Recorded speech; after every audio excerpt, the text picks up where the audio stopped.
So we've just done a marathon 1 week ago. Yeah. And you would Feels like forever ago. I know, and you'd think that, we're reading all these books. So we've definitely gotten smarter, but like for some reason that doesn't translate into a better marathon. Well, as they say, improvement is not linear. They do say that.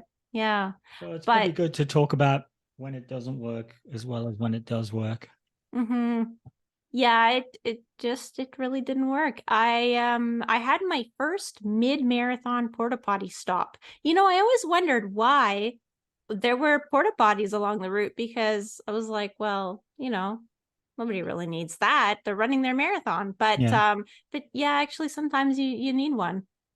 Is that because you changed your eat and drink plan beforehand?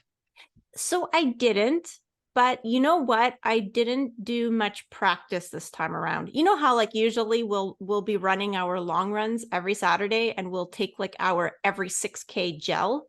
I Yeah. didn't do any of that. Because like, well, first of all, we only really had 8 weeks of marathon training. Yeah, I didn't do much of it either. Yeah. And I wonder if it was that, it was just like lack of practice. It's been 6 months since the last one. So I guess that's enough time for you to not be used to eating gel anymore. So that separated us because I didn't stop outside your portaloo while you went in and wait for you. So we ended Mm-mm. up separate. And I recall saying to you, um, "I'll try to stay on pace," because we were on 3 hour pace at that point. What was that about? 12K in or 14K in or something like that? It might have been a little bit further. Like, I think 17. it was like maybe 16, like 15, Yeah. 16, because when I came out, I feel like there weren't that many Ks, I don't think, until the halfway. I think there were only maybe like 3K or something. Yeah, so I remember saying, well, I'll try and stay on pace, try to catch me back up, and then you'll be back on pace. Mm-hmm. Um, And then I started to find it difficult and started to get off pace. Actually, I tried to stay on pace and I was still on pace through halfway, but I was really working hard, like much harder than I thought. This is not going to end well already. Already, I was still going okay, about 130, 131 in halfway. Mm-hmm. Um, but you hadn't caught up by then. I didn't figure you'd catch up by then. I was maintaining pace, but then I started to get off pace. I think Guillaume, our friend, he saw me go through halfway and he said, "You look like you were working very, very hard. Congratulations on having the courage to go around again because it was a two Mm-hmm. lap event." And he was doing the Yeah. half marathon, so he already finished. And he said it was courageous of you to go around because you could see I was already hurting by halfway. And I got into a serious energy debt and I started to slow down. And I thought you're going to come whizzing by at some stage. Mm-hmm. But you And didn't come by for a long time. yeah, took me a long time. I mean, the thing is that like I only lost about a minute in the porta potty, but it's like, a minute. Let's say if you had kept the 4:15 pace, I mean, for me to catch up a minute would have taken me probably, I mean, because I can't run much faster than that for that Yeah, distance. So like I would have had to catch it up like 5 seconds at a time, maybe. And that at would the be like, most. even Yeah. that, like it would have been kind of a stretch Yeah, which because means it's going to take you 12K to catch that up. yeah, yeah. And so what happened to me is actually I ended up coming out. So that K that like I had used the porta potty ended up being like 5 minutes and 24 seconds when it ticked over, which so maybe I lost a minute or a minute 10. I don't know how fast we were going before that. So let's say it was around a minute. And the next kilometer, though, then I ended up like overcompensating. I ran like 4:09, which is it was too fast. And then 2K later, I had a side stitch, so I ended up walking because I couldn't get rid of it while running. And so then I started back running, and I was like, okay, it's fine. Let's see if I can get back to that pace. And I could run like 4:30 pretty comfortably, but like I couldn't run 4:15 comfortably. It was like I was kind of already I was already toast. And when I came by, I wasn't going that fast. It's just that you were going even slower. Yeah. And I figured like, oh, well, maybe I'll just, I'll just run with you if I can catch you. And that gave me some motivation to catch you. But then At one stage, you said, "Oh, we're not going to hit our time. Let's make sure I get well hydrated." And you stopped like at a drink stop I was next to me, thirsty. and you were like walking. And I thought, "No, I can't do that. If I do that, I'm not sure I'm going to get going again." So I sort of ran past you in the drink station. Then you caught up to me again. I was like a dead man walking by that time. I had far, far still to go. Still had about another, what, 10 plus kilometers to go, maybe. No, I think at the drink station we had a lot less. We maybe had like 7. It was Did we? it was single digits because we Yeah, had passed it like felt like forever. I know. Yeah, it definitely did, but it was single digits. I think we had passed the 35-kilometer mark. So, yeah. Anyway, I guess we did get something. I don't know if you got, because we didn't really run together, but I got encouragement from our friend Mark. He's Mark Ishu on Strava. Yeah, So he kind of like I got encouragement recognized on the us. start line, but not during the race. Oh, I guess I passed him. Yeah, No, you and would have, back. because I was on the out and back, so I passed. I was coming out, and he was going in. but maybe you were He too gave far me a gone. shout. You didn't He gave notice. me a shout, but I was brain dead by then, as well as Oh, everything else dead. yeah. Um, it was sad on the out and back because one, it was a long way to go, and it felt like a trial. And my pace was getting really slow. But I saw as I was going out, and it was like 4K out and 4K back. As I was going out, I saw the 3K bunny coming back, and I thought, well, that 3K bunny is far ahead of me now, and Oh, you also mean moving. the 3 hour bunny? The 3 hour bunny, sorry, not 3K bunny, 3 hour bunny. So I thought, well, they're far ahead of me, and they're also moving much faster than me now. But then when I turned around and started coming out back and watching people who are behind me going out, all of those people were going much faster than me as well.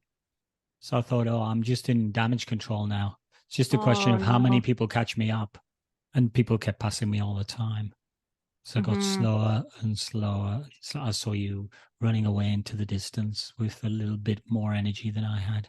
Yeah. Um, and I was saying to myself, okay, so let's apply our reading to this. How can I do that? So I was thinking, okay, so I'm showing mental fortitude by working through the difficult period. So that's good, good mental training. Despite the agony that I'm in and the sort of dead legs that I have, I'm learning to cope with these sort of bad feelings. So I'm not letting that get to me mentally. And I'm also suffering pretty well. So I'm learning to endure at the level that I can endure when the going gets extremely tough. Yeah. So I ended up, I guess, splitting at about on 3 hour pace, halfway on 3 hour pace. And I finished just under 3 hours 20. So I did a much slower second half. Yeah. I did a slower second half as well, but I guess just a little bit less. I ended up with a 3:15. But yeah, it wasn't really what I wanted or what I expected, because I had a fast 10K 2 weeks before, and I thought, wow, like Yeah. I'm like really fit. And it's so strange how like sometimes that fitness doesn't translate on race day. It's not like the other distances. Like I feel like the other distances, I don't know if it's because you get more attempts, or is it because like they're just easier to train for. I mean, like 5K and 10K, normally you do the training, you're not really far off of what you can do in the training, but the marathon, wow, it's a heartbreaker. I think it's the first time I've done two races in the lead up. So we did the 10K 2 weeks out. I ran, I would say I ran as hard as I could. So I didn't reserve anything, but that's a 10K. Mhm. But then 3 days later, we did the last of our marathon pace runs, which was 16K at race pace, which with warm-ups and cool downs, we're doing sort of a 21K. So it's a sort of medium long run with 16K at race pace. And that was 10 days out from race day. And then the next day, you didn't do this, but the next day I did a strength workout in the gym, which is a new workout, which I'd only done once before. So that was quite taxing as well. And I think my conclusion was all of that added together with a little bit of warm weather, although that's probably not a factor, was too much. Mm. And maybe yours was a bit too much. And yours was And mine was a a too lot much. too much. Yeah. Okay. Well, So I guess that was our learning. So we'll put that in and factor that into our next round, and we're going to go again in October. and now we can talk about some books. Yeah. On that sad note, we can get on to happy things, which is talking about running books. Mm-hmm.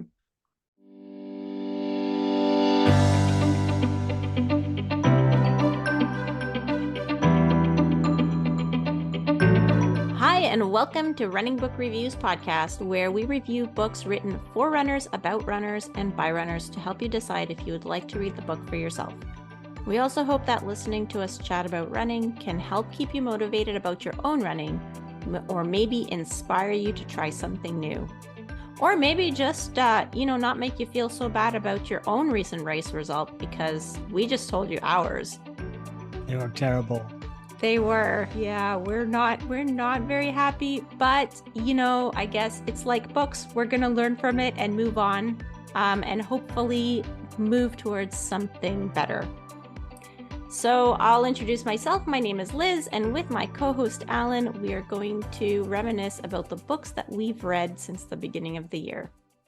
And that brings us to 70 books in total, I think. It will, yeah. Yes, we've read 70 books, which is amazing. Incredible. Still can't get it right. Okay.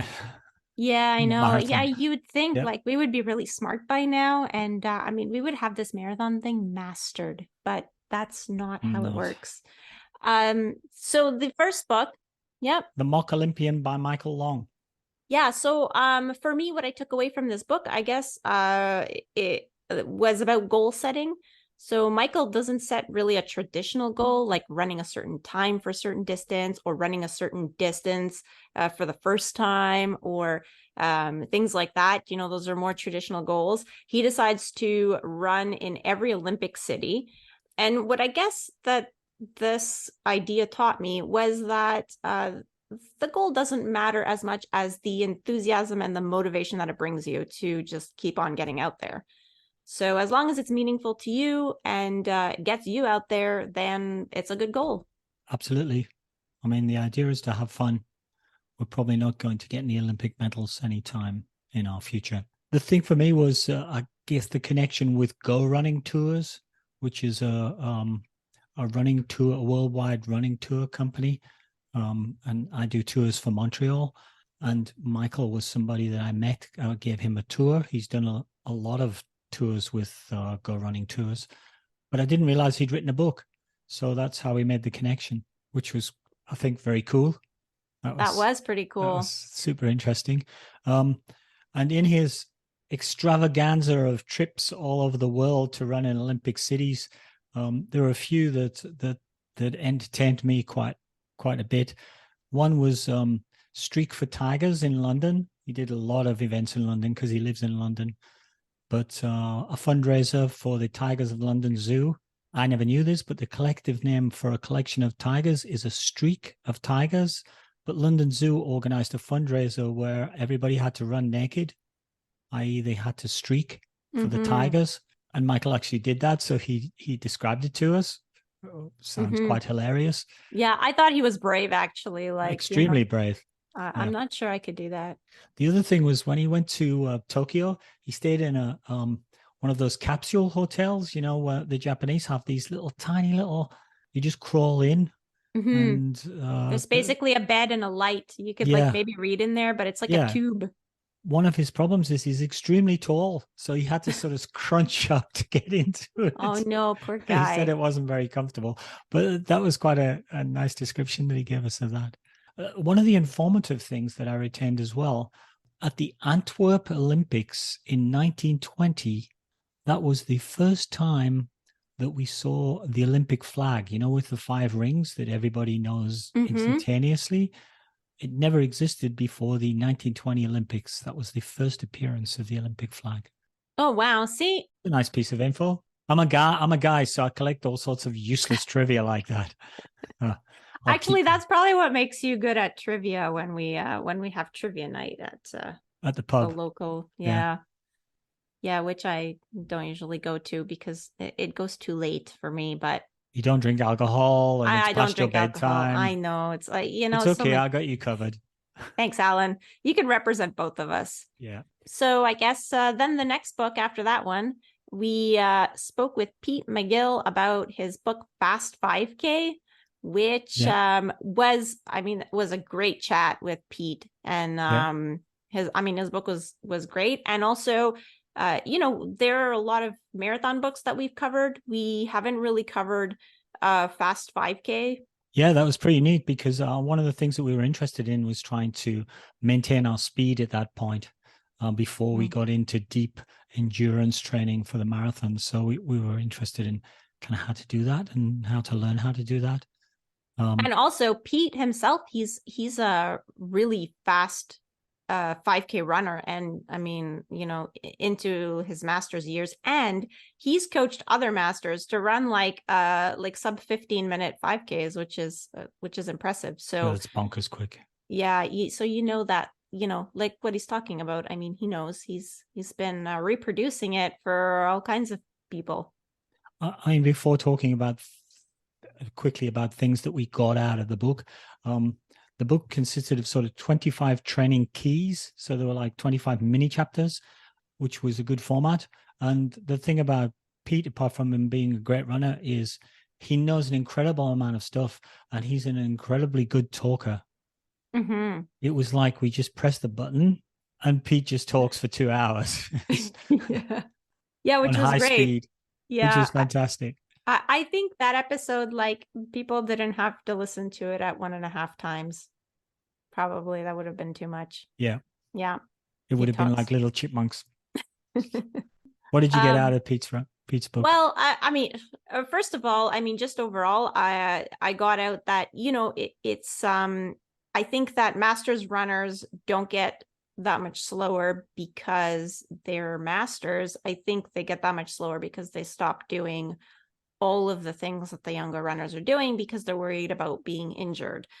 So I guess that was like the biggest thing to mention is, I mean, there are a lot of components of running a fast 5K because yes, you have to have endurance, but you have to do speed and, drills and strength and make sure you've got good leg turnover. And a lot of masters runners, I mean, they just stop doing these things. And sometimes it's just because, maybe they're not training with the club anymore, but sometimes it's because, they're afraid of being injured. But, if you want to run a fast 5K, that's the path to it. Some of the little fun facts that I picked out, one of them was the one about that dieting reduces your metabolism by 20%. So I was like, oh, wow, that's a lot. That's like 1/5. That's why my metabolism is running high all the time. Because you're never dieting. Yeah, Alan eats a chocolate bar every day. Okay, maybe not the healthiest source of carbs. You can definitely get healthier, but I mean, it's been working for you. That's my dietary weakness, though. I think the rest of my diet's pretty good. Yeah, it is. It is like you eat a lot of, the rest of it is all healthy. I eat plenty of whole food and lots of carbs. Yeah, which is protein supplements as well because I'm old. See, we did learn that from books. Yeah. So I also really liked the bit about downhill strides or downhill tempo sessions and incorporating that in training because it can strengthen the quads and improve your leg turnover. And personally, I just find that very fun. You know, like it's free speed. And what do we say when we go down the hills, Liz? Wee. It adds way more fun if you say wee on the way down. Yeah, it's excellent fun. I like it. And what do we say when we go up the hills? It's the reverse of going down the hills. Ew. It's kind of wee in reverse. Okay, my stuff. A couple of things out of Fast 5K was a bit of little race crafting advice, which was, if you're running fast in a race and the people around you, draft, sit in behind people. And we did that on our 10K just recently. We were running side by side, you and I, but we were running side by side behind two other people who were running side by side. Yes. And they were going at our speed. So we're just sitting in there, just getting a free ride for a little bit. And I'm sure that really helped on the first loop, but on the second loop, I had nobody to draft. There was nobody, and I made it feel worse because we had nobody to draft. Yeah, so there's that. And also run the tangents. The number of people who in races don't run the tangents. You're running down a street and you can see a turn coming up and you sort of start moving across and everybody's just going in a straight line. Yeah. You know what? I ran the tangents really well at that last 10K before our marathon because on my watch, I had 9.99 kilometers. Wow. Yeah, I know. I was impressed.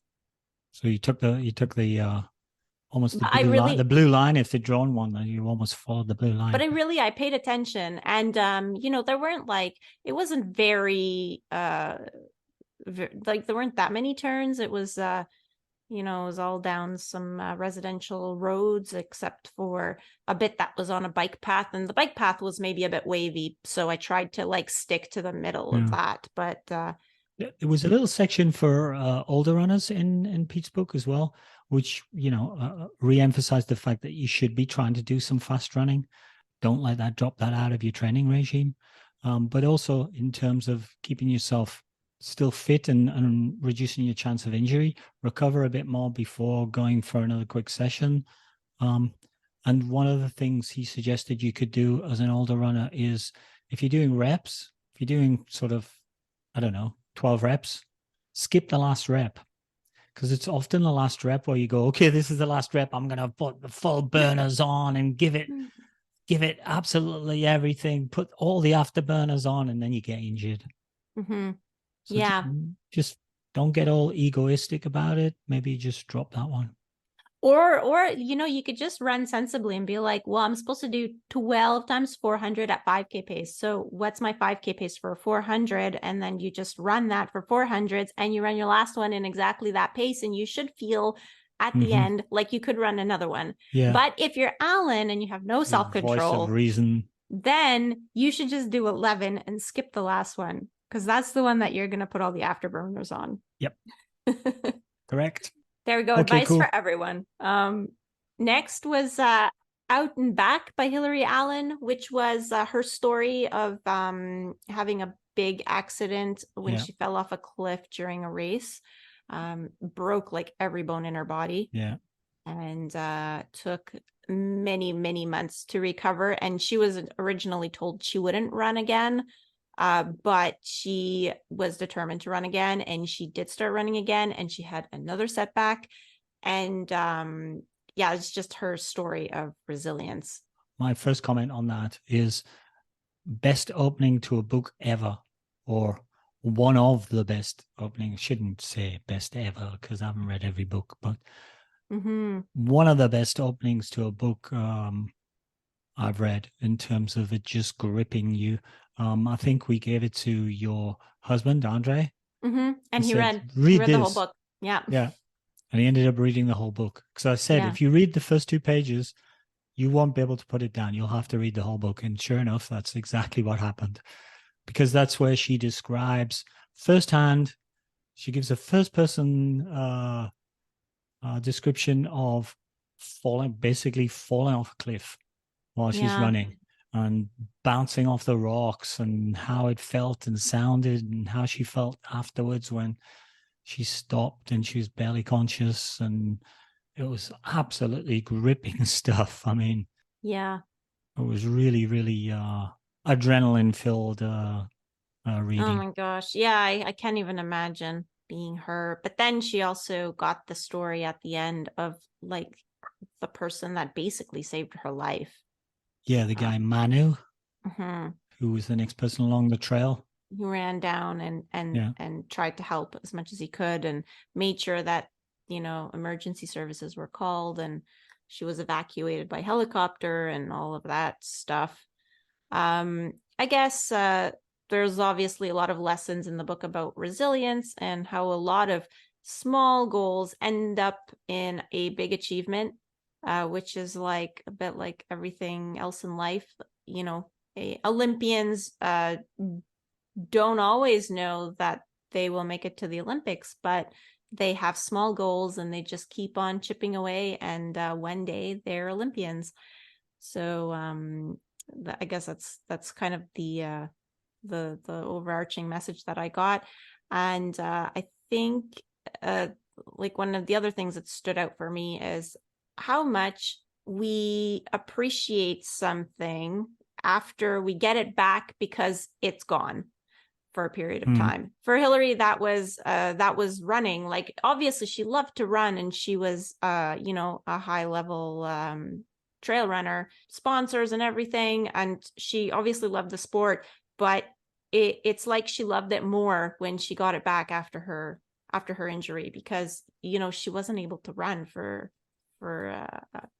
more than a year, and she didn't like even know if she would be able to run one day. So it made it that much better. Yeah. And really, I think what we concluded when we were talking to her is, yep, let's not wait to fall off a cliff. Let's start, revaluing our running at a high level now, Mm-hmm. basically. Two things that I've noted on this book. One, her commitment to continue. So it was just such a long, long, long, long road for her, with lots of setbacks, some major ones, and she just kept coming back at it, just Mm-hmm. applying herself like a champion. I think she was showing Olympic standard commitment, but was invisible to the world because all she was doing is learning to walk and that sort Mm-hmm. of stuff. Um, so there was that, and also redefining herself after her injury. So she didn't sort of say, well, what I want to do is get back to where I was before because I was winning races and stuff like that. What she said is, she says, okay, let's draw a line. That was before Hillary, and that's gone. And Mm-hmm. now there's after Hillary, and it'll be whatever I can make it. But it's never going to be a thing that I compare with before, because now I'm a different person. Mm-hmm. I'm mentally different. I'm physically different. And there's no comparisons to before, which is probably the single thing that enabled her psychologically to move forward. Yeah. It's also true, and it's true for all of us. Like, we are not going to be the runner that we were 10 years ago, for example, because even if we achieve the same race times, well, we're not the same person. So, yeah, I mean, for sure, she was almost forced to do that, but it's true for all of us, I think. So some good messages there for everybody, and great Mm-hmm. reading.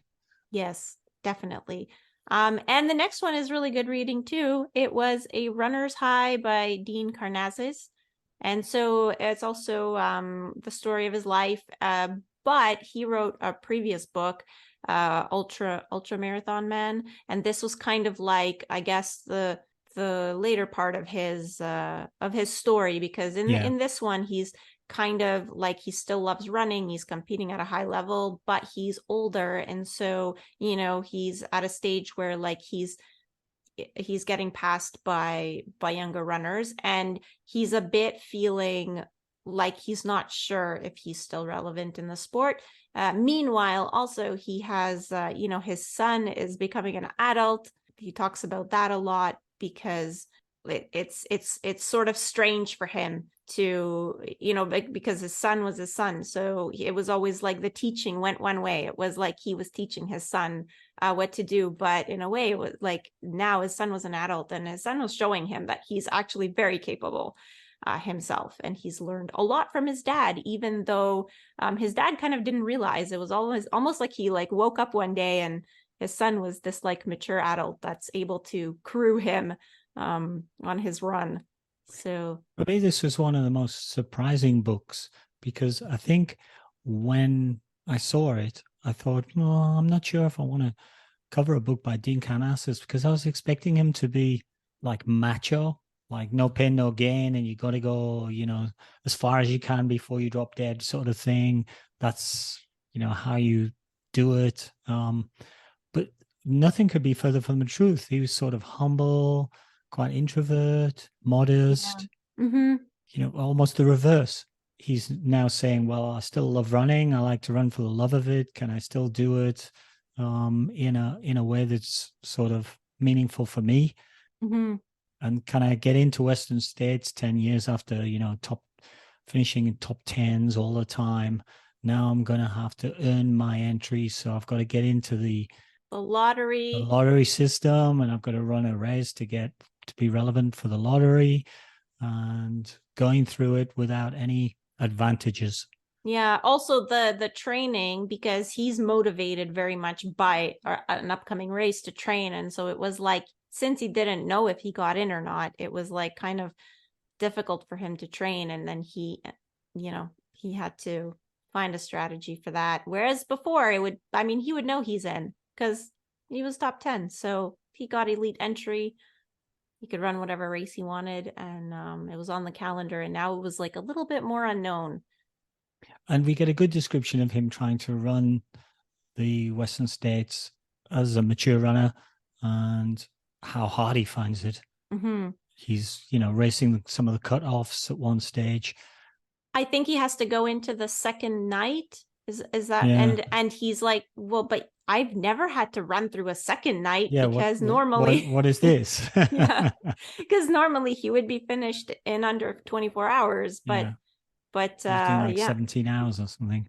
like for most people, they won't need to figure out if or when they should retire from like professional sport. But I think a lot of people can kind of relate to the way that he felt in any job. Like there are seasons in your work life, or just in life in general, and you start off really excited about something, like let's say a new job, and you're really motivated, and sometimes something happens, either you lose that job, or maybe you just realize that you're not as happy anymore, and you have all these questions for yourself. I feel like that's exactly what Dean was experiencing, because he actually had somebody tell him, one of his sponsors told him, well, shouldn't you grow up now and like get a real job?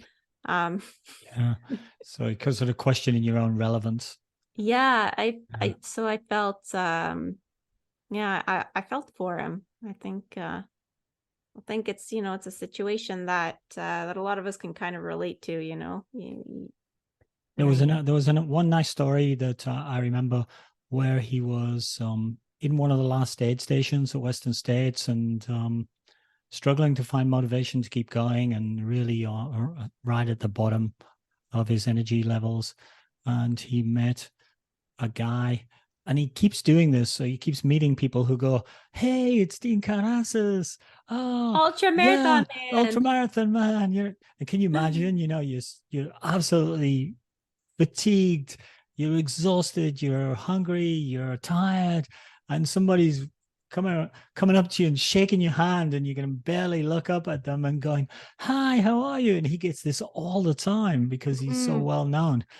And this guy comes up and says, oh, I'm a big fan of yours. You signed a book for me 5 years ago. Do you know what you wrote in the book? You wrote in the book, I'll see you at Western States. And I remember that. I think he's figuring he would write that to motivate the guy to go and do Western States. And there the guy is doing Western States because he's motivated by Dean. But in saying that to him, he almost remotivated Dean to get up and finish the Western States. Mm-hmm. It was almost like, I think he says in the book, it's almost like I wrote it to myself. and I just used Simon as a messenger to get it to me when I needed it most. Yeah. Yeah. And, it just goes to show you that sometimes we don't know what effect we have on people, Yeah. Like here's this guy that he motivated just by signing a book and writing a little message, and look at that. Like now they were both running Western states together, which is amazing. So a surprising one, that book, I would say. So Yeah. moving on, Taking Life in Stride by Harvey Mitro. Yep, stories from a lifetime of running, basically, and life. He puts in a few. He talks about his dog a lot in there. The chapters were basically each a short story on their own, but put together. It's like kind of his life, and there were themes that came back often. One of them was his dog. His dog had several stories, so several appearances in the book. Exactly. I think. Yeah. Yeah. So I guess I loved the one about the cherry blossom mile. So he went to the US to run the cherry blossom mile, which is like a big race, and he ends up, it was just one of those feel good stories of just people helping each other and cheering for each other. And for me, like that's what running is all about. Like that's the community that I feel like I'm a part of.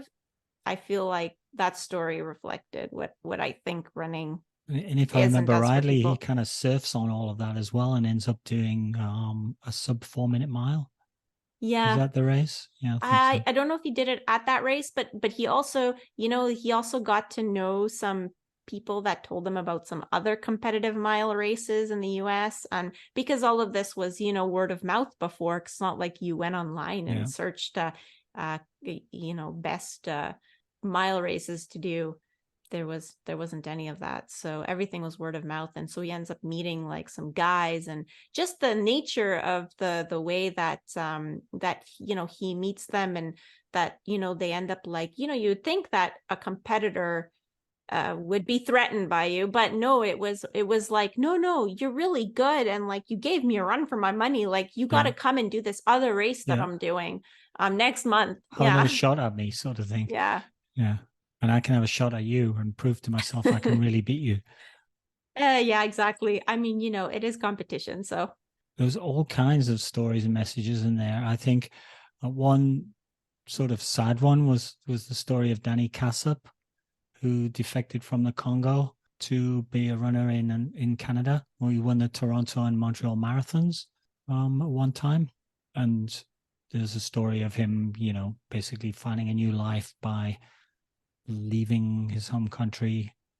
But he had a heart condition. And in fact, identifies with Harvey because Harvey also has a heart condition. He had trouble with some of his runs because of his heart condition. But Danny Cassap ended up, I think, dying on a run because of his heart condition, which was quite sort of a sad ending to the. Yeah. That whole section, there was like a section about people, and those stories were some of my favorites. Just, because Danny Cassap is a great example. Like the running community took care of him. Yeah. They tried to make sure that he was looked after and belonged somewhere. And I think if I ever write a running book, it's the kind of book that I would like to write. I think just like pick a story, pick a subject, write a story about it. The next day you write another one. Yeah, if it's good enough, you string them all together. An interesting point with Harvey Mitro's book was we spoke to him about it, that he had stories about his two sons, but he decided not to write them. I remember that. I think you asked him about it. Because I felt like that was, he mentions it a little bit in the book, that he wants it to, that their story, because he said, I view them a certain way, but maybe that's not their story, like he wants them to write their own story. So that's why. So he basically wrote a story about why he wasn't going to write their stories. Yeah. But it was really good. It was like recognizing that, you know your kids, but you don't know exactly what their future will hold, or what they're capable of, or what's truly important to them. I mean, because they're different from you. I mean, Yeah, but I think also Harvey had the wisdom to see that. Yeah, it was pretty good. Yeah, I like that one. And he introduced us to Jerry Bouma. He did, which Jerry is the next book that we Jerry read. Bouma or Jerry Bauma. No, I I wasn't think sure how to it's pronounce it. I think it's Bouma because I was always Jerry pronouncing Bauma. it in my head Bouma, and Yeah, then me he too. said his name, and it was It was Bauma. yes, it was Bouma. Okay, Jerry So Bauma. sorry, Sorry, Jerry. Jerry. He wrote the Villanova track story, which was the story of Villanova's dominance at the distance medley relay. At the pen relays in particular. Yes, at the pen Yeah. relays. So they had a streak of 16 years. So they won the distance medley relay 16 years in a row. But also, I mean, they were just very dominant in the pen relays altogether because there are other races, not just the distance medley relay. And so Jerry told us about that and wrote about it in the book. But basically 16 years, because when you're a university athlete, you really only compete like maybe 3 years 3 or 4 years. years, depending, depending how long your program is. And so this means that there were completely new generations of runners. Yeah, like 5 of them, basically Yeah. 5 generations of teams. Yes, and so they and they continued the streak, and the person that linked all of those years, I think, was the coach Jumbo Elliott. Jumbo Elliott, because he was there that whole time, and he sort of had this particular way of like he was not really present, but I think all his runners always respected him, and he picked the runners that would come on the team, offer them scholarships, and he must have had some kind of a gift because he would pick people from all over the world. Like Jerry ran for Villanova, and he's a Canadian, and there were like Irish kids that would come over to the US and be on the team, and US kids, and like he would pick them from all over, and he got it right all the time. And sometimes they were not the most they didn't have the fastest time on paper yet, but then they would go to that school and it was like they transformed. I think he'd also pick people with character to run the mile and lead the team, because the mile was the sort of anchor leg and the most valuable leg because it's the longest. Mm-hmm. The distance medley relay, it changed over the years. The 16-year period covered, I think, the late 1960s up until the mid 1980s, something like that. The distance went from standard imperial distance to metric at one stage, but I think it's like 1200 meters, 400 meters, 800 meters, and a mile, or 1500 meters, or 1600 meters, or something. But he always had somebody usually anchoring who was, one, a phenomenal runner, two, a brilliant leader or a good leader, and could actually, assemble an attitude in the team. And if they had to, change the team at the last minute for a reason, they could still produce the goods, or decided, which is impressive. Just based on how people were responding during the meet, they might change the team up and seem to get it right all the time. Yeah, that's I mean, to me that's just mind-blowing. I mean, and also because he was it's like he knew his athletes so well, but like he was not present every day, like talking to them, and he was there, I guess, because he worked. He had another job, and he coached on the side, kind of thing. He would just kind of show up for workouts and oversee them. But all of his athletes were very independent. They would warm up together. They would be ready for the time that he would pull up in his car, and then he would watch the workout, and off he went again, because he was a busy guy, and for some reason he knew his athletes so well. Yeah. It's really impressive, actually. He was a great coach. There were a couple of historical things that came out that I found quite interesting. The couple that I had was, it seemed that the key runner in the late 60s, Dave Patrick, seemed to get cheated out of his Olympic berth because they sort of changed the rules up on him because some of the people in the decision making promised him one thing and then changed their mind. And he ran the qualifying time, but then they said, "Oh, that meet doesn't count anymore," and he wasn't able to run it in a meet a bit later, and then he was dropped. When in fact, over the year, he was clearly one of the fastest 1500 meter runners or milers. I don't know whether it was 1500 or a mile at that point. You know, a little bit of dirty politics seemed to come into play, which wasn't.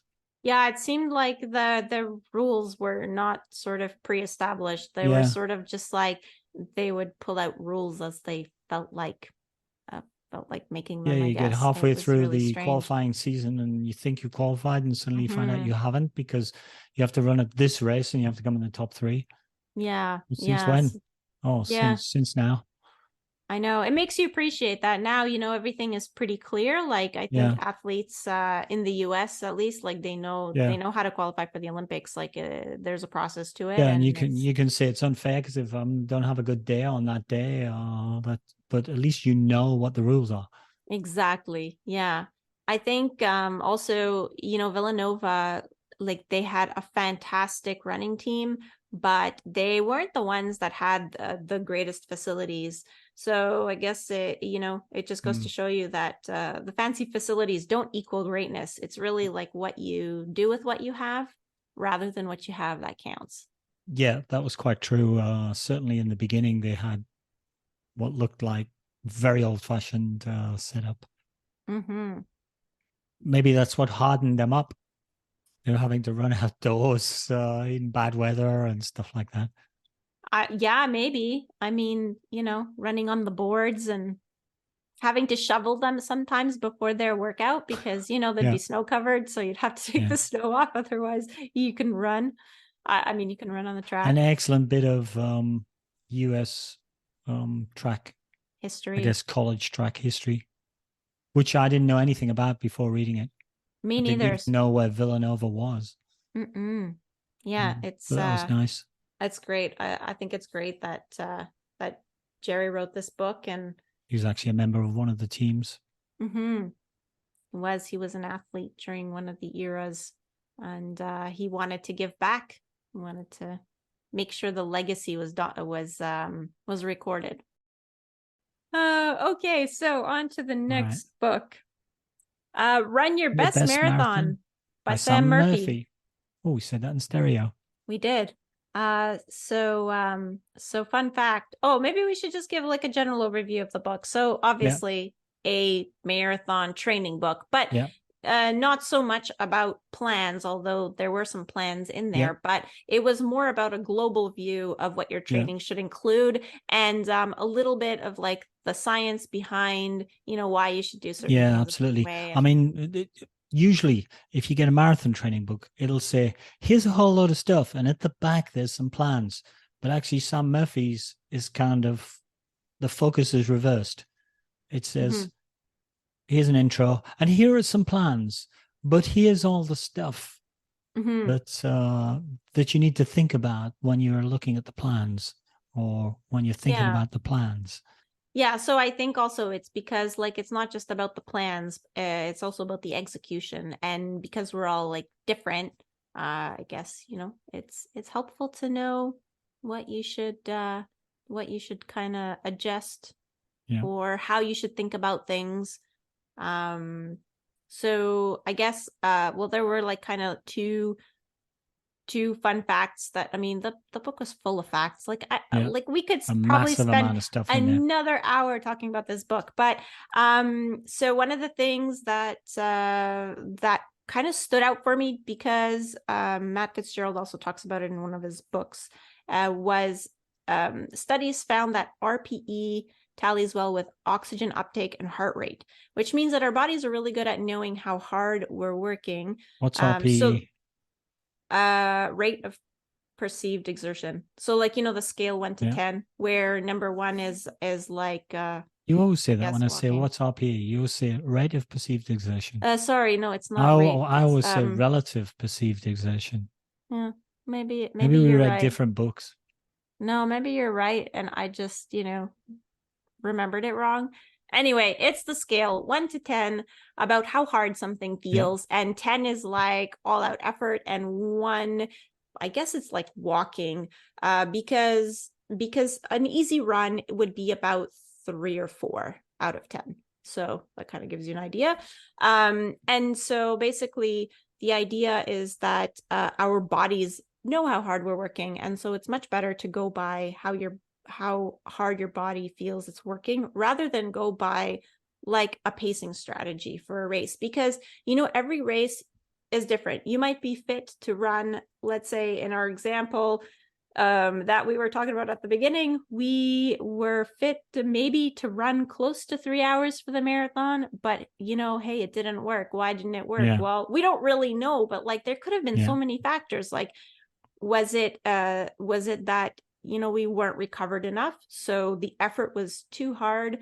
But had we if we were more used to thinking about effort, maybe we would have paced it better. Maybe we would have run a little bit better than we did. But we were like, well, go big or go home. So I think that's true. I mean, I would say by the halfway point, I would expect my relative perceived exertion, or RPE, to be, I don't know, maybe 7 out of 10. Mm-hmm. And it was probably more than that. It was probably getting towards 7.5, 8. And I knew by that point that it probably wasn't going to make it. Because you felt like you were working too hard, and maybe even at the start, quite a bit at the start, maybe you were expecting it to be 5 and it was 6. The trouble is, when you're expecting it to be 5 and it's 6, you go, okay, I can handle 6. The trouble is, you started up too high up the scale, and it's always only going to go up. Mm-hmm. I think I was hoping, well, it's 6, and maybe I can keep it at 6. Yeah, which is what we always hope, right? Works. No, not really. No. Yeah. And so I guess, the it felt like 11 at the end. Yeah. Seriously. So basically we're better than our electronics. So we should pay more attention to ourselves and less to our watch. But that's easier said than done. Obviously when you want a time goal, you want a time goal. So you gotta try. I think that comes to one of the points that I picked out of Sam's book, which was, marathon training programs should probably be a mixture of training for distance and training for time. Mm-hmm. Because you can train for time, because if you're a slow runner or a faster runner, if you're a slow runner in particular, maybe you don't want to be out there for a long time trying to do a particular distance. But at some stage, you've got to run the distance, because the marathon for everybody is 42.2 kilometers. So you've got to run the distance. So it's no use saying, well, I'll just run all my training for time. Sooner or later, you're going to have to cover the distance. So you'll have to do some runs for distance, maybe some long runs or something like that. But you can train for time so that you don't exhaust yourself training for too long, because you maybe are a slower runner. Mm-hmm. Yeah. Another fun fact was that apparently between 2014 and 2017, the fastest growing age group of marathon participants was the 90 to 99 age group. You're fascinated by this, aren't you? I'm fascinated by this because it means I have a whole lot of years to run the marathon. Maybe I'll get better at it. I love that one. Yeah. It also means that I think probably the people listening to this podcast are all runners, but if you're not, maybe it's a retirement project. You could just get into running, because obviously, you can do it until you're much older. Well, here I am. Except you started 30 years ago. Yeah. You didn't start running in your retirement, but you did get faster in your retirement. I'm going to try and win the 90 plus age group one day. That's my ambition. That's my long-term goal. Well, we should start looking at you 100 plus. Let's go big or go home. Let's go for 100 plus.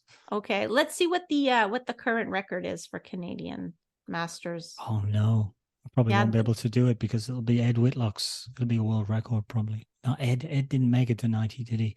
So no, I think I think he passed away 85 before, I think. but yeah.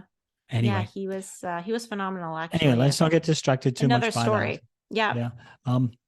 One of the fun facts that I picked up was it seems, based upon the statistics, that the temperature of the race temperature that produces the quickest times for the marathon is 6 degrees Celsius, Which I think is way too cold. which I would kind of agree with. I think that's what I'm talking about. For you, that would be far too cold.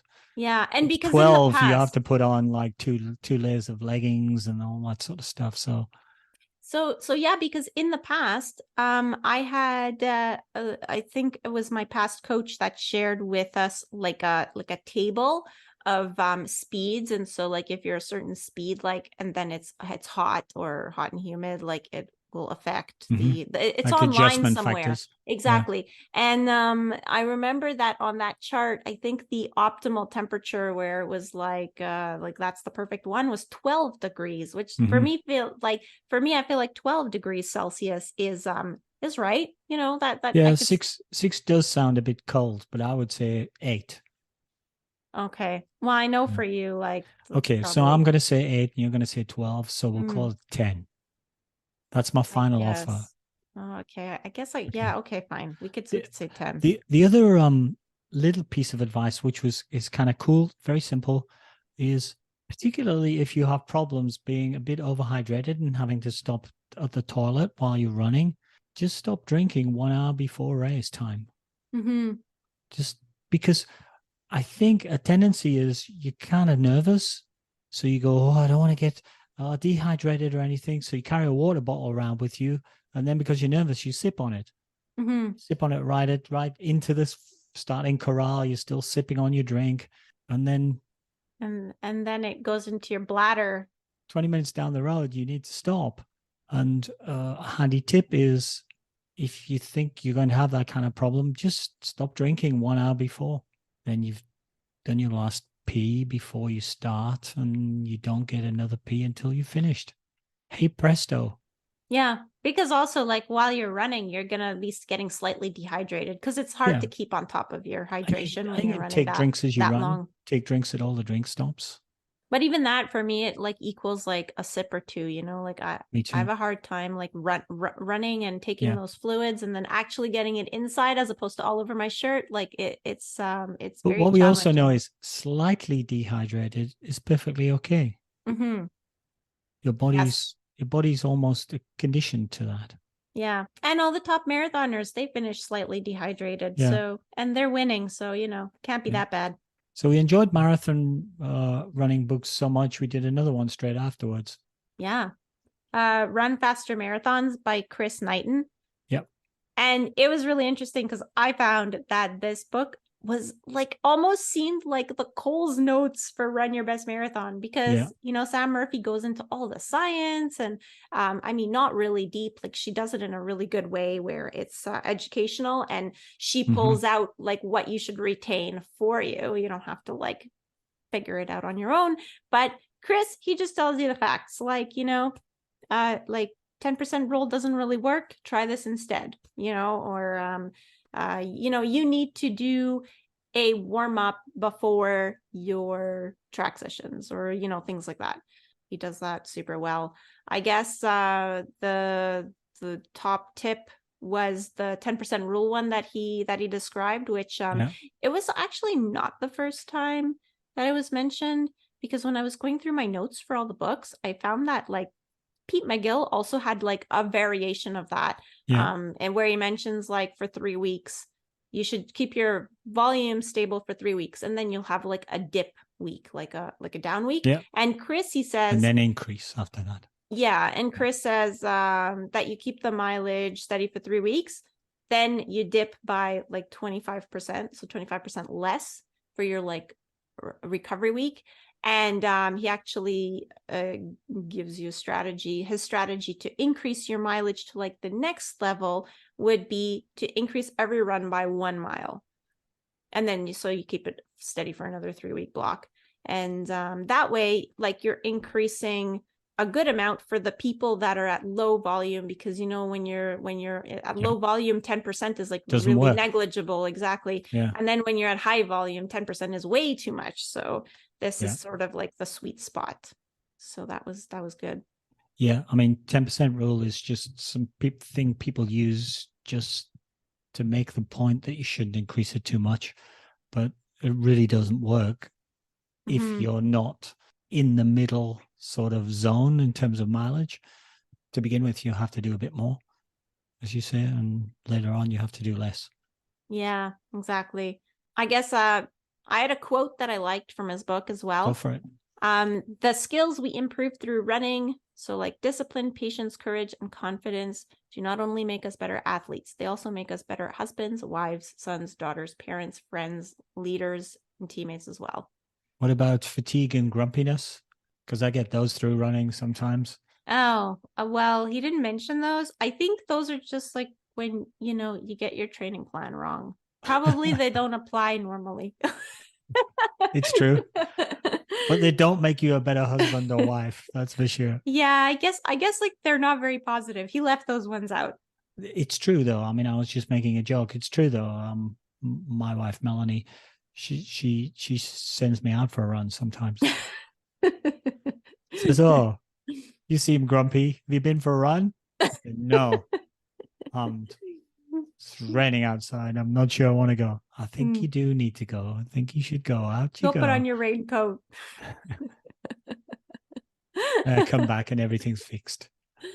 Yeah, that's so good. She knows you so well. Chris had some rules to live by, and one of his rules to live by, very simple, very general, but something that we forget. He says, "Do not rush fitness." That's a good one. Yeah, don't try and push it. This is why people get injured, I think. Maybe in my case, I need to not rush my marathon sub 3 hours, because obviously I'm not you there. spent long enough not rushing your marathons of 3 hours. Jesus. So there's that. Also, at the end, if I remember correctly, this is the book where Chris actually lists a little exercising goal setting. And we said we were going to do that and record it for our Buy Me a Coffee, but we haven't done it yet. No, we haven't. We're slackers. I know. But the questions were hard, because it was like, why do you run? And like, really, I have no idea at this point. Like, I've just been running for so long that I just like it. I don't know why I like it, really. I mean, maybe I guess it's like the we can have this discussion on the Buy Me a Coffee section. Let's not have it now. Let's not have it now, because it'll add like 2 hours to this podcast. Let's agree we're going to do it though. Okay. Can we do that? Okay. Let's agree. Okay. I'm agreeing. I'm very agreeable. Me too. Okay. I think we just forgot about it, actually. No, yeah, we did. I mean, because I remember it was like on my to-do list at some point, and I've kind of stopped checking my to-do list because it's just getting longer and I'm not doing much of the things on it. You need to make another list. Get a next blank piece of paper and write to-do list 2.0. Yeah. And at the top of that, you put, do not check other to-do list. Tick. Yeah, it's so funny. Like, I've been trying to, just streamline things and making sure I don't forget stuff. So like I put it on to-do lists, that way I don't have to. It's a good idea. Write it down. Yeah. I don't keep the email in my inbox. Like, I can file the email because I've put the thing that I'm supposed to do on a to-do list anyway. But then the problem is like the to-do list seems to grow faster than the already did list, because I spend all my time running and reading books. So, have to have your priorities straight. I have some management priority setting skills I could impart upon you that might help you with that, because you're a disciplined person. Having said that, I know how to do it, but I don't do it. Oh, okay. Yeah. Well, I mean, it's good to know how to do it, because you're already halfway there at that point. Also, I can reimpose it if I need to. True. Or I want to. So, anything else? That's all for Run Faster Marathons, I think. Okay. So the next one was A Beautiful Work in Progress by Mirna, Valerio, who we actually had the pleasure of meeting in person. And we did end up getting her on the podcast. Our interview was canceled and then rescheduled, but we got her on, and like that episode was fantastic because she's just so positive. Yeah, meeting Mirna is like getting like a small motivation injection. Yeah, what I would say to all our listeners is, if you have any chance ever to meet Mirna Valerio, do so. Or if she's talking, go and have a listen. Yeah. She's great and very inspiring. I guess like on that note, I'll just say that from her book, one of the things I got, I mean, her book was about her life in general and about her running and how she ran her first 100K at the Javelina 100, and her experience doing that. So yeah, the book was a little bit of everything. She talks about her son, about like her job. She was a teacher. She's not anymore, but she was. And I guess something that sticks out is sort of like just never say impossible or never say never, because like sometimes life leads you on a path that that you would have never have expected. She runs for a living now. I mean, she does other sports as well. But... Yeah. I think, if I had to describe her, I would say she's a paradigm buster in that, she's everything you wouldn't expect as a trail runner, for example. She's a plus size Black lady. All of the words in that sentence are not what you expect necessarily. She has a surprising sort of classical education in music and singing and oh wow, yeah. teaching. So those are things I never knew, because I did I follow her on social media, and so I know certain things about her, but the book was really eye-opening. I mean, she's a teacher. She had a master's in music, or I mean, she's done so many things. She's an author. Like, she studied she's incredible. She's done like everything you could possibly think of. She's Renaissance woman, really. It's crazy. And just when you're reading the book, some of the things that she undertakes all at the same time are pretty astonishing. Like, I don't think that there were periods in her life I wonder how much she was sleeping, because she had a full-time job and she would train for these big endurance events, and she wrote a book in between, do part-time coaching at the same time, coaching the students at her school. And she when she first started to get noticed, and she kind of like her running career exploded, and she started to have sponsors and all that kind of stuff. I mean, she had a lot of obligations. She would speak, and she would be on the news, and she would she did a lot of things, but she still had a teaching job. I mean, it's incredible. Like, which she's recently given up, so she's full-time sort of motivational speaker and athlete now. Exactly. Yeah. So she doesn't have that, but I mean, still incredibly busy, because like you'll have heard on the podcast if you listened already, she kind of gets a call like, hey, can you come to, I don't know, Spain in like 3 days or whatever. Or I think she came to Canada, she went to BC, and she kind of only heard about it. She did a photo shoot for Lululemon, I think, and they said, oh, yeah, can you come to Mexico like tomorrow? Yeah. So she goes.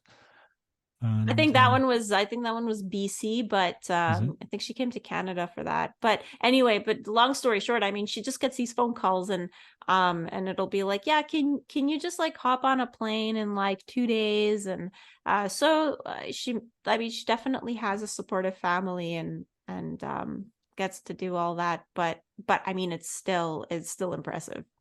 If anybody wants to see a little bit the beginnings of what we're talking about, I guess I could refer them to the REI video, which almost sort of was her breakthrough as a media sort of star to some extent, and it's called the Mirna, which is her handle. And I can link that in the show notes, but it's on YouTube, so you can see it for free. But yeah, she talks a little bit on our podcast episode about just some of the trolls that she gets online, that tell her that she's a fraud and all this stuff. But I mean, you always get those whenever you're a celebrity of some sort. You got to try and look upon it as a resilience test. Just rise above, but it's difficult sometimes. It is. I think if it was me, I would just kind of skim over those ones, but it's hard to do because inevitably you end up reading some of them, right? Anything else that you wanted to mention? No, it's good. So moving on, The Longest Race by Goucher and Mary Pilon. Another inspirational woman. So this one was recent. So it's the last on the list, and it's like the last episode as well. So it's pretty fresh, but and we got to talk about it quite a bit. I guess like overall, well, if you haven't heard the episode, Kara Goucher's book, it's about her career while she was with Nike mostly. She also talks about her family, how she got into running in the first place, a little bit, her story when she was growing up. Her dad died when she was very young. Her mother remarried, and she had some step siblings, and her grandfather was very present in her life. He was a bit like the father figure. He introduced her to running, and she talks about her career with Nike, how she kind of got there through her husband, Adam Goucher. He was actually initially the sort of like recruit that Alberto Salazar was after. And then she came along because, well, they were married. And eventually she became the prized recruit. And she thought basically all her Christmases had come at once when she got invited to the new secret running team that Nike have started to break all the paradigms and put endurance running back on the map in the USA, the famous Nike Oregon project, which turned into a complete debacle and a complete disaster. Yeah. But I guess one thing that stands out is, just how motivated Kara was through all her setbacks, because, it wasn't like a straight path to success. She was a really good runner. And then like when she went through puberty, her body changed and she ended up like not getting the scholarship she thought she would, because I think she didn't perform in the right year when she was supposed to. And then, in 2000 and the 2004 Olympics, she didn't make the teams. So that was a disappointment. And those are 4 years apart. And she still was like, she got herself back up from that disappointment and she just kept on training. And later, she had a lot of success, but she just had to keep coming back and keep trying. And I guess, that's going to be my motivation to keep on trying this marathon thing. See if I could get that sub 3 hour. Yeah, it's happening. It's somewhere. It's coming towards you. Somewhere in there. Just to chart your route towards it. A couple of things I put in my notes when I was just scribbling notes for this podcast. I just wrote, "Oh, Nike." I think I'm on now podcast record of talking about Nike, so I won't go on and on about it again. I think it's just sad that a leader in the sport, who are leading the way in terms of trying to break new ground, be edgy and creative and generate new performance levels, can't exert leadership in terms of the controls that they have concerning obeying the rules and trying to look after their athletes and have good human resources approaches and accountability and controls in the way they go about, and authenticity and visibility in the way they go about doing things. Mhm. You know, it turned out, and I think we both agreed that the Oregon Project and Alberto Salazar turned out even worse than was portrayed in a previous book that we looked at, Win at All Cost by Matt Hart. Yeah. And I guess it did a lot more damage than just Mary Kane, because I remember that was like the first sort of abusive News relationship. story. Yeah. News story. And they're not isolated. There are so many of them. And I'm a little bit sad because, yeah, like you said, they were great for the sport in some ways, and Matt Hart does mention that. And you know, part of me is just like, why don't they see that this is not working, and maybe like they need to revamp their image. But I guess you know, it's hard when it's a big company, and most people, I think it's sad to say, but I think most people are a little bit oblivious because, you know, they probably don't read all these books. And thing is, like, when scandals come out on the news, like there was the Mary Kane story, and they were also supporters of Lance Armstrong, and you know, it came out that he doped, but who talks about that now? Like nobody really does. So it's hard to change, because we can say that we're going to vote with our dollars, but unless everybody votes with their dollars, like they're not going to change, because you know, if they're making profit, to them they're like, well, nobody cares, so they're still buying our stuff. Start with the things you can control. You can control your spend. Mm-hmm. Okay, Yeah. I can control my spend. Yeah. And after that, we can say on the podcast, by the way, if you're spending money on running athletic gear and equipment and shoes, maybe think about getting something other than Nike.